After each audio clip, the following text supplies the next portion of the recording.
समंदर में कभी डूब मत जाना, कि गम के समंदर में कभी डूब मत जाना, ना मिले मंजिल तो कभी रूठ मत जाना, और मैं जिंदा हूँ ये बात कभी भूल मत जाना। तो हेलो मेरे प्यारे साथियों, कैसे हैं आप लोग? उम्मीद करता हूँ आप सब बहुत अच्छे होंगे और अपने पढ़ाई को जोरों शोरों से जारी रखे होंगे, तैयारी बहुत अच्छी तरह से कर रहे होंगे। तो मेरा नाम मुकेश कुमार और आज हम लोग देखने वाले हैं क्लास 9 के एक्सरसाइज 1.2 मैथ में। तो चलिए क्लास को ज्यादा देर ना करते हुए वो स्टार्ट करते हैं एक्सरसाइज 1.2 को। तो चलिए स्टार्ट करने से पहले हम दो चीज देखेंगे, इंपॉर्टेंट चीज। पहला जो है कि वास्तविक संख्या क्या है। वास्तविक संख्या, इसका मतलब क्या होता है, इसका अर्थ क्या होता है, आइए समझते हैं वास्तविक संख्या। इस वास्तविक संख्या पहले इसको समझते हैं तब हम लोग आगे बढ़ेंगे। चलिए पहले समझते हैं वास्तविक वास्तविक संख्या। वास्तविक संख्या क्या है, तो लिखेंगे परिमेय और अपरिमेय। परिमेय और अपरिमेय संख्याओं संख्याओं के संग्रह के संग्रह को वास्तविक संख्या कहते हैं। देखिए जैसे आइए समझ, जैसे एग्जाम्पल में रूट में 11, रूट में 13, 15/16, रूट बटा 6, रूट 2/6, 7/3, डेड इत्यादि। देखिए वास्तविक संख्या मतलब क्या होता है, रियल नंबर, कि जिसमें परिमेय और अपरिमेय संख्या दोनों शामिल हो। परिमेय और अपरिमेय संख्या दोनों शामिल हो, उसी को बोलते हैं वास्तविक संख्या। जैसे कि देखिए रूट 11 यह क्या है, एक अपरिमेय संख्या है, लेकिन 7/3 क्या है, एक परिमेय संख्या है। तो जिसमें परिमेय संख्या और अपरिमेय संख्या दोनों शामिल हो, उसी को बोलते हैं वास्तविक संख्या। तो ये आपको समझ में बहुत अच्छी तरह से आ गया होगा कि वास्तविक संख्या किसे कहते हैं, जिसमें परिमेय और अपरिमेय संख्या दोनों शामिल हो, उसी को बोलते हैं वास्तविक संख्या। और आप एक फॉर्मूला जान लीजिए, कर्ण बराबर, देखिए मान लीजिए यह एक त्रिभुज है, यह कौन सा त्रिभुज है, यह समकोण त्रिभुज है, क्योंकि अपना वीडियो कौन है, समकोण है। अब देखिए समकोण है, इसको हम बोलते हैं आधार, चाहे लंब, मान लीजिए इसको बोलते हैं लंब, इसको बोलते हैं आधार, और इसको बोलते हैं कर्ण। कर्ण को हम लोग ऐसे सूचित करते हैं, लंब को P से, आधार को B से। समझिए इसमें जो कर्ण है यह कभी नहीं बदलता है। कर्ण हमेशा सबसे लंबा वाला जो भुजा होगा उसी को बोलते हैं कर्ण। लेकिन ये लंब और आधार आपस में बदल सकते हैं, कभी लंब यहाँ पे आ जाएगा तो कभी आधार यहाँ पे आ जाएगा। लंब और आधार आपस में बदल सकते हैं, मगर कर्ण कभी बदलता नहीं। कर्ण अपना सबसे बड़े वाली भुजा ही कर्ण होता है। इसका एक फॉर्मूला होता है, कर्ण बराबर लंब स्क्वायर, कर्ण बराबर लंब स्क्वायर प्लस आधार स्क्वायर। अगर हम शॉर्ट में करना है लिख सकते हैं h बराबर p का होल स्क्वायर प्लस b का होल स्क्वायर। यह एक फॉर्मूला होता है जिसको अच्छी तरह से नोट डाउन कर लीजिए, और इस जितना बोर्ड पर लिखा है आप इसको अच्छी तरह से नोट डाउन करके कॉपी पे याद कर लीजिएगा। क्योंकि ये देखिए कर्ण जो सबसे लंबी वजह से बोलते हैं कर्ण, ये है लंब और ये आधार। तो इसका एक फॉर्मूला होता है, कर्ण बराबर लंब स्क्वायर प्लस आधार स्क्वायर, आधार का होल स्क्वायर, यानी h बराबर p स्क्वायर प्लस b का होल स्क्वायर। ठीक है, तो इतना आपको समझ में आ गया होगा। चलिए अब हम एक्सरसाइज को शुरू करते हैं।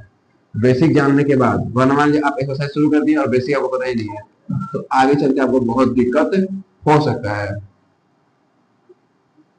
चलिए अब आते हैं एक्सरसाइज 1.2 पे। प्रश्नावली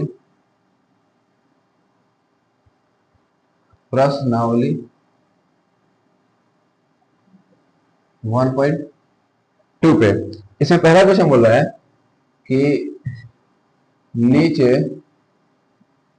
दिए गए कथन सत्य है या असत्य, सत्य है या असत्य, कारण के साथ अपने उत्तर दीजिए। उत्तर दीजिए। आइए देखते हैं पहला क्वेश्चन क्या बोला है। पहला क्वेश्चन बोला है प्रत्येक अपरिमेय संख्या, प्रत्येक अपरिमेय संख्या, प्रत्येक अपरिमेय संख्या एक वास्तविक संख्या होती है। एक वास्तविक, प्रत्येक परिमेय संख्या, अपरिमेय संख्या एक वास्तविक संख्या होती है। एक वास्तविक संख्या होती है। चलिए देखते हैं प्रत्येक अपरिमेय संख्या एक वास्तविक संख्या होती है कि नहीं, वो छोड़ दीजिए। पहले ये बताइए कि वास्तविक संख्या क्या हमने बताया था कि वास्तविक संख्या क्या है। तो हमने आपको शुरू में बताया था कि वास्तविक संख्या किसे कहते हैं, जिसमें परिमेय संख्या और अपरिमेय संख्या दोनों शामिल हो, उसी को बोलते हैं वास्तविक संख्या। तो वास्तविक संख्या में तो अपरिमेय संख्या तो आएगा ही और परिमेय संख्या दोनों भी आएगा। तो हर एक अपरिमेय संख्या जो है वास्तविक संख्या है, क्योंकि वास्तविक संख्या बना ही किससे है, वास्तविक संख्या परिमेय और अपरिमेय दोनों संख्याओं का मेल से ही तो बना है। तो उसमें हर एक अपरिमेय संख्या वास्तविक संख्या होगा। तो ये कथन क्या है, कथन सत्य है। तो लिखेंगे इसका आंसर, उत्तर देखिए सत्य है, क्योंकि सत्य है, क्योंकि परिमेय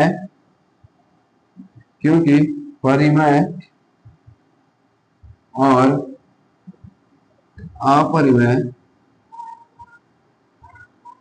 अपरिमेय के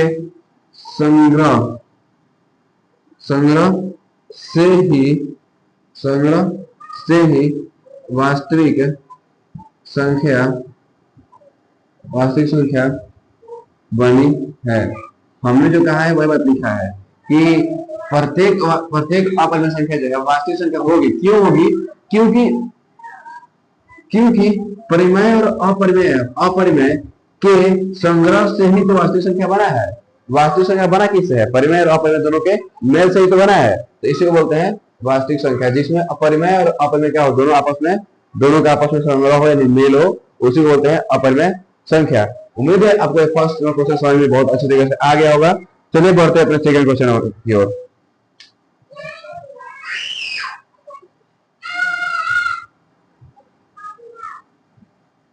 और आप इसको अच्छे तरीके से कॉपी पे नोट डाउन करते चलिएगा तो बहुत अच्छा होगा। चलिए सेकंड आते हैं। सेकंड बोल रहा है संख्या रेखा का प्रत्येक बिंदु रूट एम के रूप में का होता है, जहां m एक प्राकृतिक संख्या है, आइए देखते हैं प्राकृतिक संख्या है। आइए समझते हैं कि पहले समझते हैं प्राकृतिक संख्या क्या है। तो हमने आपको बहुत पहले पढ़ा चुका है कि प्राकृतिक संख्या किसे कहते हैं। तो 1 2 3 4 5 6 डॉट डॉट इनफिनिट तक जाएगा। कहां तक जाएगा, इनफिनिट तक। कहां से स्टार्ट होता है, तो 1 से स्टार्ट होता है और जाता कहां तक है, तो इनफिनिट तक। प्राकृतिक संख्या मतलब क्या होता है कि स्टार्ट कहां से होगा, 1 से और जाएगा कहां तक, तो इनफिनिट तक जाएगा। इनफिनिट पे जाएगा खत्म होगा, मतलब खत्म ही नहीं होगा इनफिनिट पे। तो क्वेश्चन क्या बोल रहा है कि संख्या रेखा का प्रत्येक बिंदु रूट एम के रूप में होता है, जहां एम एक प्राकृतिक संख्या है। तो आप अपना दिमाग लगाइए और देखिए कि यहाँ पे जितने भी प्राकृतिक संख्याएं हैं क्या वो एक भी रूट में है। यहाँ पे जितनी प्राकृतिक संख्याएं हैं क्या एक भी इसमें रूट में है, नहीं। आपका आंसर क्या होगा, नहीं, एक भी नहीं है। एक भी संख्या जो है रूट में नहीं है। चलिए और देखते हैं। मान लीजिए इसको इरेज कर देते हैं हम। चलिए मान लीजिए यह एक संख्या रेखा है, बीच में 0 इधर 1 इधर 2 इधर 3 इधर 4, इधर 5, इधर 6, इधर 7, इधर -1, -2, -3, -4। अब बोले संख्या रहेगा प्रत्येक का प्रत्येक बिंदु रूट m के रूप का होता है, जहां m एक वास्तविक संख्या है। अब ध्यान दीजिए, और हम इधर लेते हैं या इधर लेते हैं, कोई भी मान लीजिए पहले इधर लेते हैं, -4 को लेंगे अगर अंडर रूट में, -3 को अंडर रूट में लेंगे, तो पहला मतलब ये प्राकृतिक संख्या नहीं होगा। संख्या रेखा पर है लेकिन ये प्राकृतिक संख्या नहीं होगा, क्योंकि प्राकृतिक संख्या माइनस में नहीं होता है। माइनस में जो होता है उसको बोलते हैं क्या, उसको बोलते हैं पूर्णांक। लेकिन ये माइनस में है तो प्राकृतिक संख्या कदापि नहीं होगा। प्राकृतिक संख्या में होगा कौन, तो ये सब होगा। अब इधर को ध्यान देते हैं, ये तो पहले नहीं होगा, तो इससे अब आते हैं। मान लीजिए 1 है, इसको अंडर रूट देंगे तो इसका आंसर 1 आएगा। अब आते हैं 2 है अंडर रूट, तो इसका आंसर अंडर रूट 2 ही आएगा, चलिए मान लीजिए। अब लेते हैं 4 को, 4 को हम लेंगे तो अंडर रूट में डालेंगे तो इसे कितना आएगा, 2 आएगा ना। तो कभी परिमेय आ रहा है, कभी अपरिमेय आ रहा है, कभी परिमेय आ रहा है, कभी अपरिमेय आ रहा है। इसको हमने 3 तरीके से गलत सिद्ध किया। पहला, संख्या रेखा पर जो माइनस में संख्या है वो कभी प्राकृतिक संख्या नहीं होगा, तो पहला गलती ऐसे हो गया। सेकेंड, कि कोई भी प्राकृतिक संख्या रूट m के रूप में होता ही नहीं है।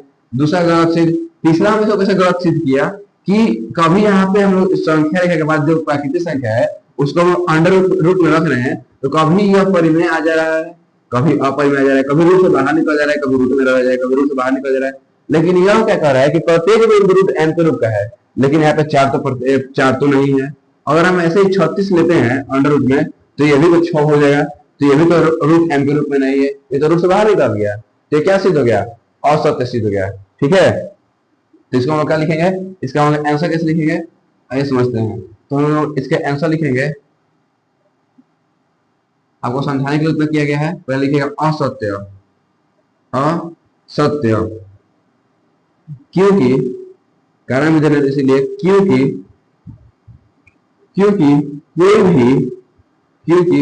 कोई भी ऋणात्मक संख्या, क्योंकि कोई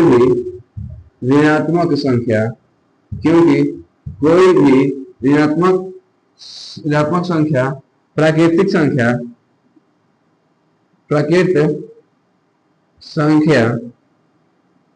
संख्या का वर्गमूल नहीं हो सकता है, नहीं हो सकता है, क्योंकि कोई भी माइनस में होगा ही नहीं, और जो माइनस में होगा वो प्राकृतिक संख्या है नहीं होगा। क्योंकि अगर माइनस प्लस दोनों एक साथ आ जाएगा तो वो तो पूर्णांक हो जाएगा। लेकिन यहाँ पे क्या बोल रहे हैं, बोला है प्राकृतिक संख्या, तो क्या हो जाएगा, असत्य है। उम्मीद है कि आप लोगों को बहुत अच्छे से समझ आया होगा। चलिए हम बढ़ते हैं अपने क्वेश्चन नंबर 3 की ओर। सुननी जाने केहू औरी से कि हो जइबू केहू औरी के। अरे ऐसे कैसे केहू औरी को हो जइबू, अब इन्हें ध्यान देवल जाओ।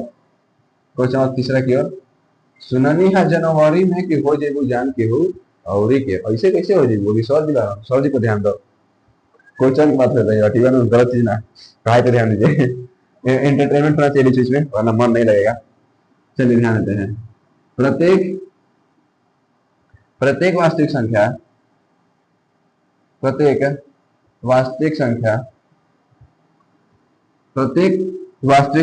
एक अपरिमेय संख्या होती है। एक अपरिमेय संख्या होती है।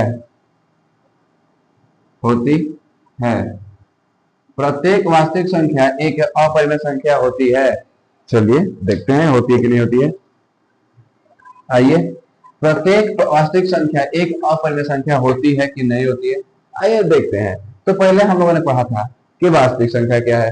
तो वास्तविक संख्या वो है जिसमें परिमेय और अपरिमेय दोनों क्या मेल, दोनों का साथ में हो, दोनों साथ में, उसे बोलते हैं वास्तविक संख्या। ठीक, लेकिन यहाँ पे क्या बोल रहा है कि वास्तविक संख्या का प्रत्येक मतलब सब वास्तविक संख्या अपरिमेय ही होगा। तो ये तो गलत है, क्योंकि इसमें परिमेय भी आता है वास्तविक संख्या में। तो प्रत्येक वास्तविक संख्या अपरिमेय नहीं होगा, परिमेय भी होगा। लेकिन फिर भी आइए समझते हैं। देखिए, वास्तविक संख्या का मतलब, पहले वास्तविक संख्या का उदाहरण लिखते हैं, एग्जाम्पल लिखते हैं। तो वास्तविक संख्या का उदाहरण लिखिए। इसमें क्या उदाहरण था, 2 था, अंडर रूट 11 था, अंडर रूट 121 था। चलिए मान लीजिए 121, अंडर रूट 16 मिलेगा, 2√3 भी होगा, 4 6 भी होगा, 5 12 भी होगा, डॉट डॉट डॉट। वास्तविक संख्या को ध्यान का, वास्तविक संख्या मतलब क्या होता है, जिसमें परिमेय और अपरिमेय संख्या दोनों है। तो ध्यान दीजिए, यह 16 है तो इससे 4 निकल जाएगा, 121 से 11 निकल जाएगा, नहीं निकलेगा 11 11। यह परिमेय है, यह अपरिमेय, यह परिमेय, यह परिमेय, यह परिमेय, यह परिमेय, यह परिमेय। यानी वास्तविक संख्या में परिमेय भी आ रहे हैं और अपरिमेय भी आ रहे हैं। लेकिन बोल रहे कि वास्तविक संख्या का खाली हमेशा परिमेय होगा, तो यहाँ पे हम देख रहे हैं कि वास्तविक का परिमेय भी हो जा रहा है, वास्तविक संख्या परिमेय भी हो जा रहा है और अपरिमेय भी, दोनों हो रहा है। तो ये तो क्या है, असत्य है। ये क्या है, असत्य है, गलत है। तो हम इसका आंसर लिखेंगे असत्य, असत्य। क्योंकि सभी क्योंकि क्योंकि सभी वास्तविक संख्या, क्योंकि सभी वास्तविक संख्या, क्योंकि सभी वास्तविक संख्या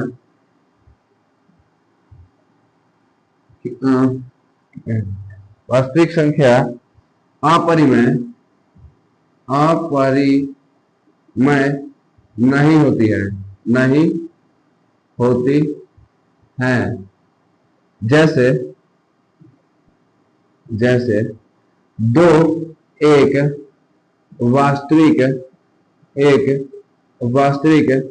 संख्या, एक वास्तविक संख्या है परंतु अपरिमेय नहीं, परंतु अपरिमेय नहीं। समझ में आया?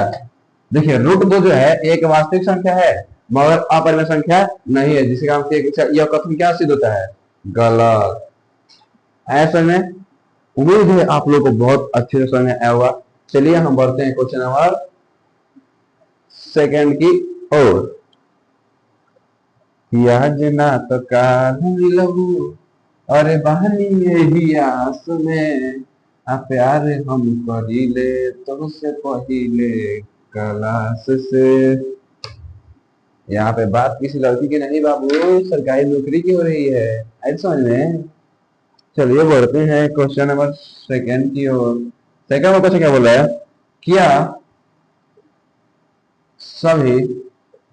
क्या सभी धनात्मक पूर्णांक, क्या सभी धनात्मक पूर्णांक, क्या सभी धनात्मक पूर्णांक के वर्गमूल, पूर्णांक के वर्गमूल अपरिमेय होते हैं, अपरिमेय होते हैं। देखिए आप लोगों के लिए कितना मेहनत किया जा रहा है। कृपया करके थोड़ा सा चैनल को सब्सक्राइब कर दीजिए आप नए हैं तो, और लाइक कमेंट तो कर ही दीजिएगा, लास्ट में आपको समझ में आया कि नहीं। और आप चाहते हैं कि बोर्ड पे ना लिख के हम पैनल पे पढ़ाएं, जो कि वो क्वेश्चन पहले से लिखा हुआ मिलेगा, जिसके कारण से आपका समय कम लगेगा वीडियो में। तो आप लोग सपोर्ट कीजिए कि हम पैनल ले सके, जिसके कारण से आप लोग को भी समय क्या होगी, बचत होगी। हमको ऐसा क्वेश्चन लिखना नहीं पड़ेगा, पहले से क्वेश्चन इस पे लिखा आएगा, बस आपको समझाना पड़ेगा। वर्गमूल का उदाहरण और अपने दोस्तों का ज्यादा से ज्यादा शेयर कीजिए। उदाहरण दीजिए, जो एक क्या हो, परिमेय संख्या है। चलिए आइए समझते हैं क्वेश्चन क्या बोल रहा है। क्या सभी धनात्मक पूर्णांक के वर्गमूल अपरिमेय होते हैं? यदि नहीं तो एक ऐसा संख्या का वर्गमूल का उदाहरण दीजिए जो एक परिमेय संख्या हो।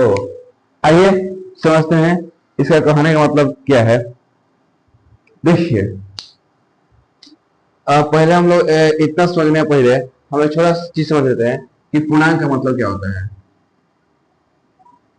पूर्णांक का मतलब क्या है, तो देखिए पूर्ण संख्या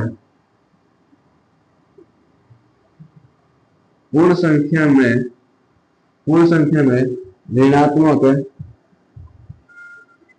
ऋणात्मक प्राकृतिक संख्या के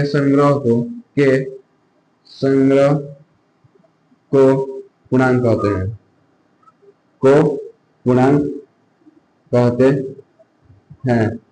पूर्णांक में क्या होगा कि इसमें -4, -6, 3, 5, 12, 16, -18, -20, इस पूर्णांक में क्या होता है, पूर्णांक संख्या में, इसमें पूर्णांक संख्या में क्या होता है आपका, पूर्णांक संख्या में क्या होता है कि इसमें आपका माइनस भी आएगा और प्लस भी आएगा, माइनस वाला संख्या भी आएगा और प्लस वाला संख्या भी आएगा, तो इसको बोलते हैं पूर्णांक संख्या। ऐसे में इसमें क्या होगा कि आपका पूर्णांक संख्या भी आएगा, मतलब माइनस वाला संख्या भी आएगा और ऋणात्मक धनात्मक दो संख्या आएगा, तो इसी को बोलते हैं पूर्णांक, जिसमें धनात्मक भी आए और धनात्मक भी आए और ऋणात्मक भी आए, तो इसे बोलते हैं पूर्णांक।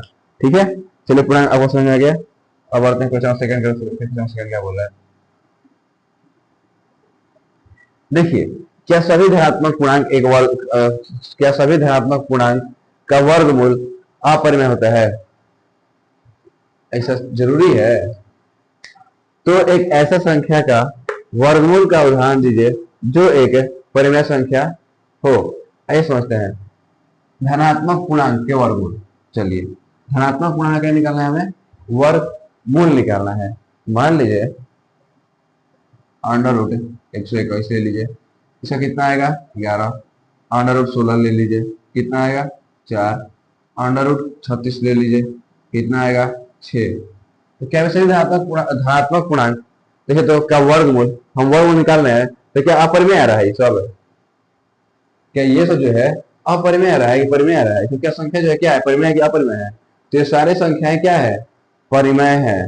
ठीक, ये सारी संख्या क्या है, एक परिमेय संख्या है, ना कि अपरिमेय संख्या। तो ये कथन क्या होता है, गलत सिद्ध होता है। एक बार हम भी देख लेते हैं कि कथन गलत है कि सही है।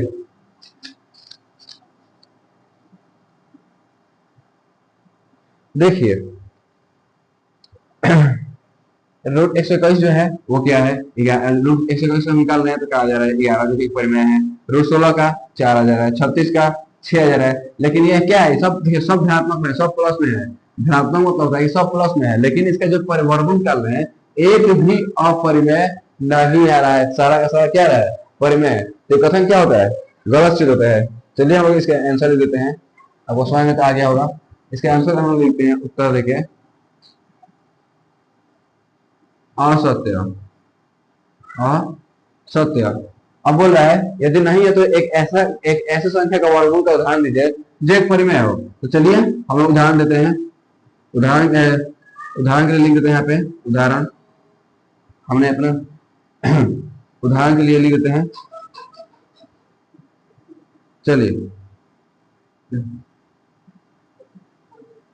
उदाहरण के लिए हम ले लेते हैं, रूट में ले लीजिए आप 36 ले लीजिए, इसे कितना है 6। तो 6 क्या है, एक परिमेय है कि अपरिमेय है? तो 6 संख्या क्या है, एक परिमेय संख्या है, ना कि अपरिमेय संख्या। तो ये कथन क्या होता है, असत्य सिद्ध होता है, क्योंकि जो इसका रूट में है, रूट कितना आ रहा है, √36। तो √36 का जो हम निकालेंगे वो कितना आ रहा है 6, जो कि परिमेय ना होकर क्या है, जो अपरिमेय ना होकर क्या है, परिमेय है। तो ये कथन क्या होता है, हमारा गलत सिद्ध होता है। तो हमारा यही आंसर है। क्वेश्चन नंबर सेकंड हमारा कंप्लीट होता है। अब लास्ट क्वेश्चन बचा है second number, question number third. एक क्वेश्चन नंबर 4 भी है जो किसी काम का आप लोग कह रहा है कि नहीं है। क्वेश्चन नंबर 4 का फालतू क्वेश्चन है, किसी काम का नहीं है, तो छोड़ दीजिए। चलिए देखते हैं क्वेश्चन नंबर 3 की, क्वेश्चन नंबर 3 क्या बोल रहा है।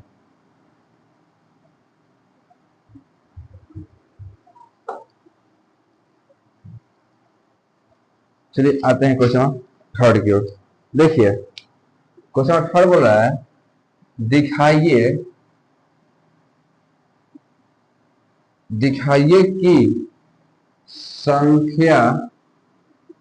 संख्या रेखा पर √5 को किस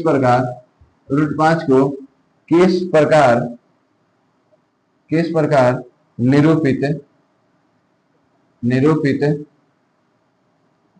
किया जा सकता है, निरूपित किया जा सकता है। चलिए समझते हैं किया कैसे इसको हम लोग निरूपित कर सकते हैं √5 को संख्या रेखा पे। तो पहले हम इस समझते हैं संख्या रेखा क्या है। आइए देखते हैं संख्या रेखा क्या है। यह एक सीधा रेखा हो गया, यहाँ पे बीच में 0, -1, -2, -3, -4, -5, -6 डॉट डॉट कर दीजिए।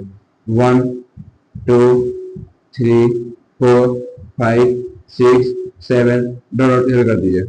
अब ध्यान दीजिए, पहले में देते हैं √5। क्या है? √5। अब √5 का जब हम वर्गमूल निकालेंगे तो √5 का तो वर्गमूल निकलेगा नहीं। तो चलिए इसके कोई आसपास देखते हैं कि वर्गमूल कितना होगा। तो इसके पीछे जो है 4 है, हम लोग इसके एक अंक पीछे क्या है 4। अगर 4 का हम लोग वर्गमूल निकालते हैं तो कितना आएगा? कितना आएगा? तो 2। तो अगर हम 5 का निकालेंगे तो 2 पॉइंट कुछ आएगा, 2 पॉइंट कुछ आएगा। अगर हम √4 का निकालें तो 2 आ रहा है। अब 5 का निकालेंगे तो 2 पॉइंट कुछ आएगा। तो जब 2 पॉइंट कुछ आएगा तो हम इसमें 2 पकड़ते हैं, ये पॉइंट वाला छोड़ दीजिए। केवल 2 पॉइंट कुछ आएगा तो पॉइंट वाला छोड़ दीजिए, पहला पकड़ लिए 2। तो 2 पे आप पहले कि 90 को बना दीजिए, से खड़ा कर दीजिए सीधा, फिर सीधा खींच दीजिए। जो कितना डिग्री बन गया? 90 डिग्री का समकोण। ठीक, अब इसको मिला दीजिए कहां से? 0 से। कहां मिला दिया? 0 से। हमने यहाँ पे 2 ही क्यों लिया? 2 हम लोगों ने इसलिए लिया क्योंकि अगर हम 5 का निकालेंगे अंडर वर्गमूल तो 2 दशमलव कुछ आएगा। तो दशमलव वाला छोड़ दीजिए, उससे पहले वाला पकड़ लीजिए। ठीक, 2 पकड़ लिए, 2 का हमने 90 डिग्री कोण खींच दिया और ला के मिला दिया कितना से? 0 से। अब आप ध्यान दीजिए कि 2 और 1 के बीच, 2 और 1 के बीच कितना दूरी है? 2 और 1 के बीच कितना का अंतर है? तो केवल 1 का अंतर है।